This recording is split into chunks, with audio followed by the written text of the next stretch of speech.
Hello all, నేను last రీలో మీతో share చేస్తున్నాను. చాలామంది నాకు పర్సనల్గా ఇన్బాక్స్ చేసి, మేడం మీది మేజర్ సర్జరీ కదా, మీకు నర్వస్గా అనిపించిందా, ఆ రోజు మీ ఎక్స్పీరియన్స్ ఏంటి మాతో షేర్ చేసుకుంటే మాకు హెల్ప్ అవుతుంది అని.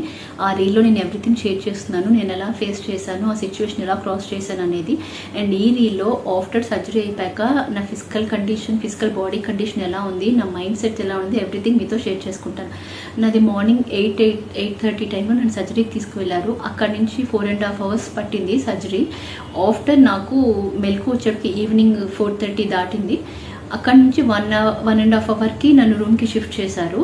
అక్కడికి సార్ విజిట్కి వచ్చి, మీది మేజర్ సర్జరీ, హెవీ పెయిన్స్ ఉంటాయి, బట్ అయినా మీరు కొంచెం స్ట్రెంగ్త్ తెచ్చుకొని వాక్ చేయాలి, లేదు అంటే ఈ పెయిన్స్ మీకు అలాగే ఉండిపోతాయి. అండ్ మీరు ఎంత తొందరగా వాక్ చేయగలిగితే నేను మిమ్మల్ని డిశ్చార్జ్ చేసి ఇంటికి పంపిస్తాను. బట్ ఇది ఇంత పెద్ద సర్జరీ చేయించుకున్నప్పుడు ఎలాంటి స్ట్రాంగ్ మైండ్ సెట్తో చేస్తున్నానో అదే మైండ్ సెట్తో ఇది క్రాస్ చేయాలి అని.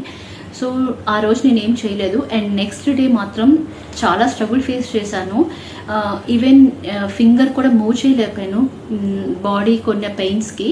బట్ అయినా కొంచెం స్ట్రెంగ్త్ తెచ్చుకొని ఆ రూమ్లో వాక్ చేయటం, అండ్ అక్కడి నుంచి కొంచెం ఆ ఫ్లోర్లో వాక్ చేయటం అలా చేశాను.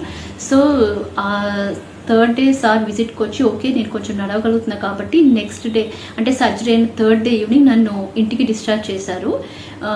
సో అప్పటి నుంచి వెళ్తున్నప్పుడు నాకు ఒక డ్రైన్ టిన్ అటాచ్ చేశారు. అంటే నాకు సర్జరీ చేస్తున్నప్పుడే ఆ డ్రైన్ టిన్ అనేది నా బాడీలో అటాచ్ చేశారు. అసలు ఆ డ్రైన్ టిన్ ఏంటి, దాని డీటెయిల్స్ ఏంటి, అది నా బాడీలో ఎన్ని డేస్ ఉందని నెక్స్ట్ డేలో మీతో షేర్ చేసుకుంటాను. Thank you.